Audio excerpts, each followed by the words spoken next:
This is Hidden Killers with Tony Bruschi. Here now, Tony Bruschi. They're taking Diddy's tapes, oh my. There's a certain kind of silence that follows a verdict. Not applause, not outrage, just that slow, low hum of a life coming apart in real time. For Sean Diddy Combs, that silence landed like a freight train on October 3rd of 2025 when a federal judge in Manhattan looked him in the eye and said he was going to prison for 4 years and 2 months. But prison wasn't the only sentence, because a few days later, a new order dropped, one that hit even deeper than the time. The government wants stuff. The so-called freak-off tapes, the phones, the hard drives, the computers, every scrap of digital history connected to his hidden empire of control. And now the same FBI that once raided his mansions will own the physical proof of what went on behind those locked doors. Yeah, that's gone in the hands of the government. Why, you ask? Well, it was part of a crime, and they seize those sort of things. It started as routine paperwork, a consent preliminary order of forfeiture filed October 8th in the Southern District of New York. But hidden in the dry legal phrasing were the words that made every attorney in the room sit up a little bit straighter.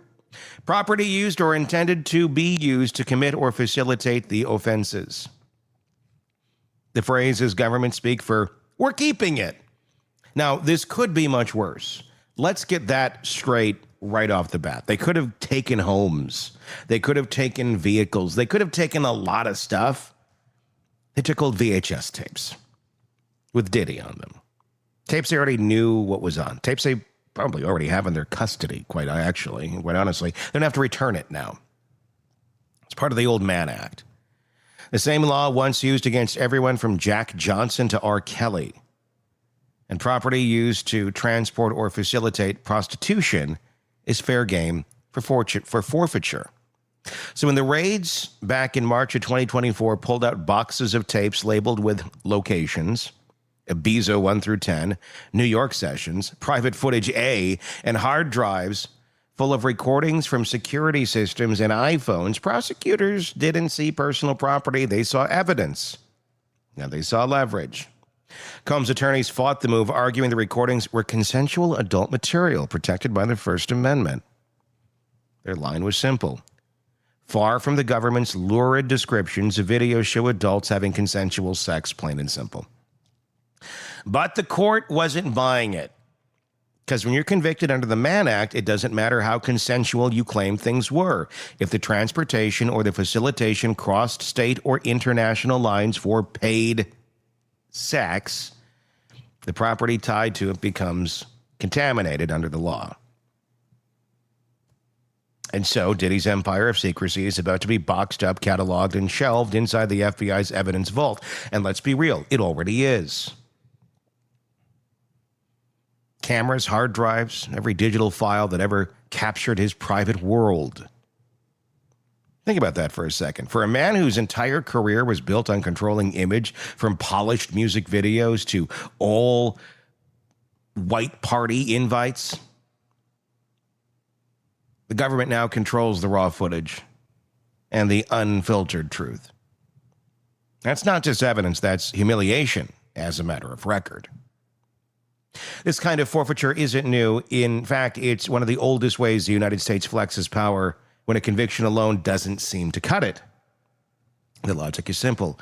Take away the tools of the crime and the profits of it, and you dismantle the empire built on it.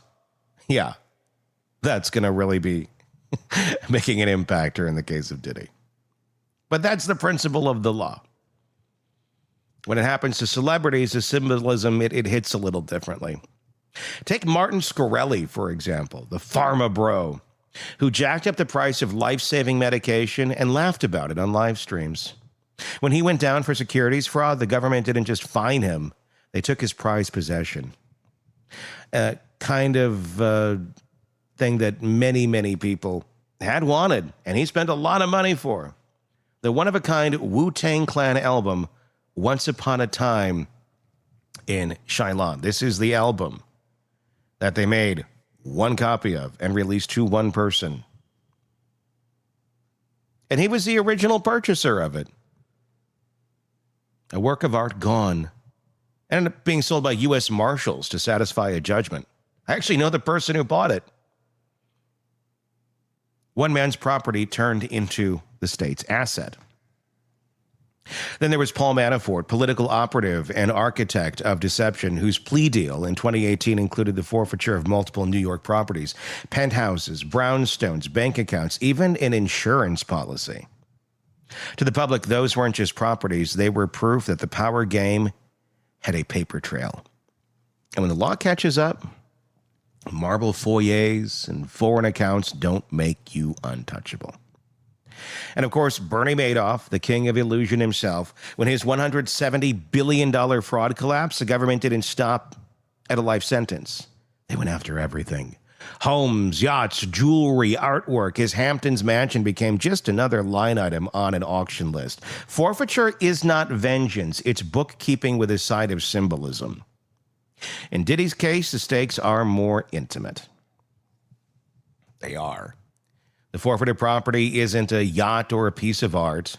It's a digital confession. Those tapes, the ones prosecutors call the Ibiza tapes, allegedly show-off orchestrated freak-off sessions, parties where escorts and guests were filmed under Combs' direction. Some witnesses in earlier filings described elaborate setups, professional lighting, controlled environments, camera crews. The defense says it's adult entertainment. The government calls it evidence of transport for prostitution. Either way, those recordings are now state property. And you can rent them soon at the state Blockbuster Video that they also seized. No, you can't. U.S. Customs and Border Protection is tasked with holding the physical devices before handing them to the FBI for permanent custody. It's bureaucratic language for something much darker, the transformation of personal vice into public evidence. There's some psychological weight to that, knowing that everything you filmed, everything you curated for private control is now frozen inside a government server, preserved for audit, not pleasure. Raises a strange kind of existential question. What's left of a celebrity when the brand collapses, but the archive survives? When the state becomes the curator of your secrets? For Diddy, that question will play out over the next few months as ancillary hearings determine whether anything can be returned and whether further property like vehicles or real estate used to facilitate those sessions can be taken as well. As of now, they're not touching those things. Under federal law, if prosecutors prove that a property was used to commit or facilitate the crime, they can take it. If they can prove the proceeds were used to buy it, it's gone. And if they can't separate what's clean from what's tainted, they can seize the lot and let the courts sort it out later. Again, likely not what's going to be happening here in this case. That would be quite extreme overreach. Is it something they could do? Yes. Yes, it is. And that's a scary prospect for any human being out there. The fact that the government does have that much overreach. Well, you may be sitting here in the case of Diddy going, well, this is great. Civil forfeiture. Yeah, take it. There's plenty of places where this is abused. And many departments use it to fund the department, military style, in ways that go far beyond the DARE program and officer friendly. Civil forfeiture in this country, on many, many cases, and you can look at each one individually and go, well, this one, yeah, that makes sense. This one, this just seems like overreach, and there's a lot of overreach. Has funded the militaristic lifestyle, if you will, of many police departments. Those tanks and shit, where'd you get the money for that? Civil forfeiture. Not that somebody civilly forfeited a tank,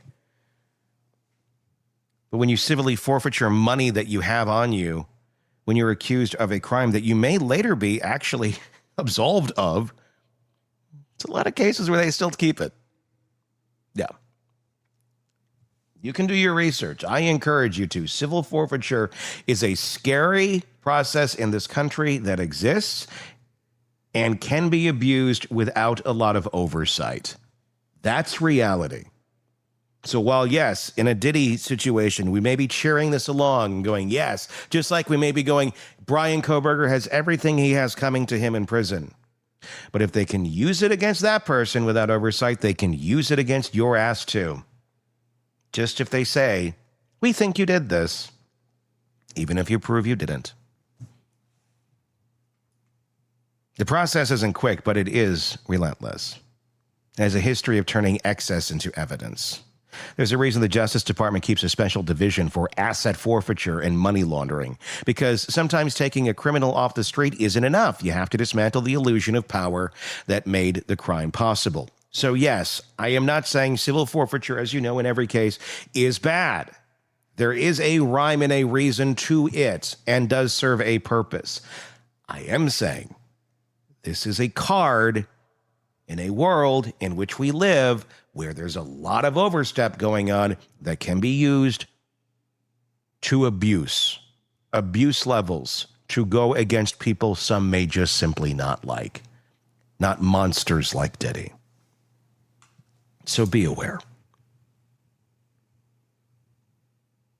In the Madoff case, he sold off his yachts, liquidated Shkreli's collectibles, and clawed back Hollywood money from the Malaysian 1MDB scandal that funded the Wolf of Wall Street. It's also why we still talk about those cases, because when the state takes your possessions, it's not just about restitution, it's about reputation. Forfeiture is a public unmasking. And that's what makes the Diddy order so fascinating and devastating. He was sentenced to 50 months in prison, $500,000 fine, and 5 years of supervised release on 2 counts of transporting individuals for, He beat the bigger racketeering and trafficking charges. If he had lost those, you can damn well bet every property he had would have been sucked up by the government. But for someone who's built an identity on being the boss, even a smaller conviction carries an insult: loss of control. The image of federal agents cataloging his phones and tapes, it's kind of cinematic. The irony is suffocating. The man who once filmed everything now has the government pressing play. And if the rumors of additional digital evidence are true, more hidden drives, cloud accounts, encrypted backups, the fight could stretch longer after he's out of prison. The defense is already preparing constitutional challenges, arguing the seizure violates privacy and First Amendment protections. But the law is not on their side. Courts have historically given wide latitude when property is tied to a conviction under the Mann Act. Even if the footage depicts constitutional acts, its role in the facilitation of illegal transport is enough. That's the brutal precision of forfeiture law. It doesn't care about how artistic or private you think the material is, or what you think at all, even what the law is in some cases. It only cares about how you used it. If you zoom out, you can see a pattern. The way power eats itself. Shkreli wanted to own a single piece of art that made him untouchable. Madoff wanted to own trust itself. Manafort wanted to own influence. And Diddy? He wanted to own control of image, of people, of pleasure. But control is a fragile illusion. And when the law finally comes calling, it doesn't just take your freedom, it rewinds your entire history and decides what parts of it are evidence. That's why forfeiture stories land harder than prison sentences, because they strip away myth. The yachts, the art, the mansions, they become auction lots. Tapes and drives, they become exhibits. The brand, it becomes a case number. So what happens next? Well, the government will hold the recordings in FBI custody while the appeals play out. Combs' legal team will argue the scope and privacy. There may be third-party claims from business partners or production companies or who knows what. But the odds of the freak-off tapes ever returning to his possession, at least the ones they have in their possession, are slim.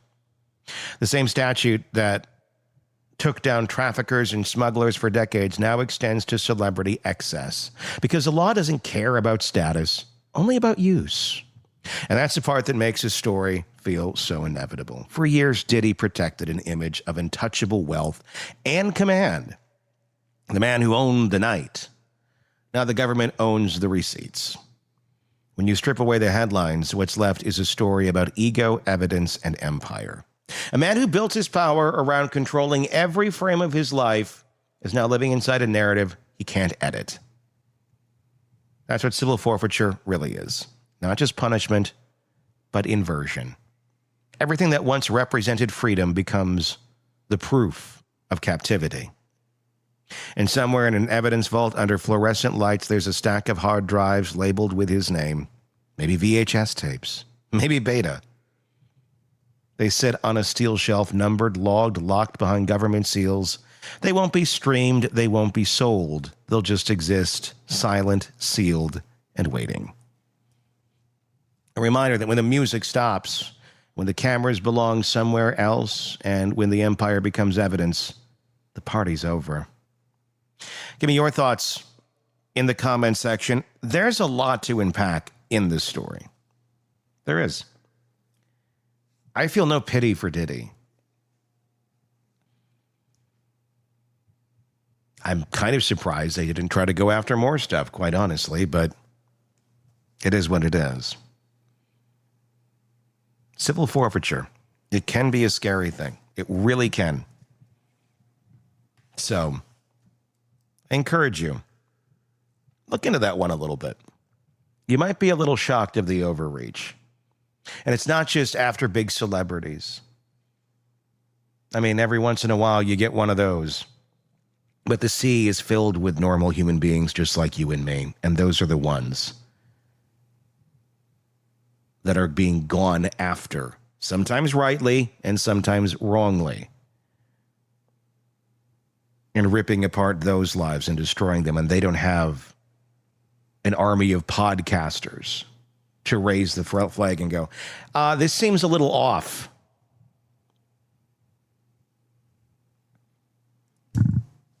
It's a weird subject. It really is. Dig into it a little bit. Give me your thoughts in the comments section. Until next time, I'm Tony Bruschi. We'll talk again. Want more on this case and others? Then press subscribe now and don't miss a moment of true crime coverage from Tony Bruschi and the Hidden Killers podcast.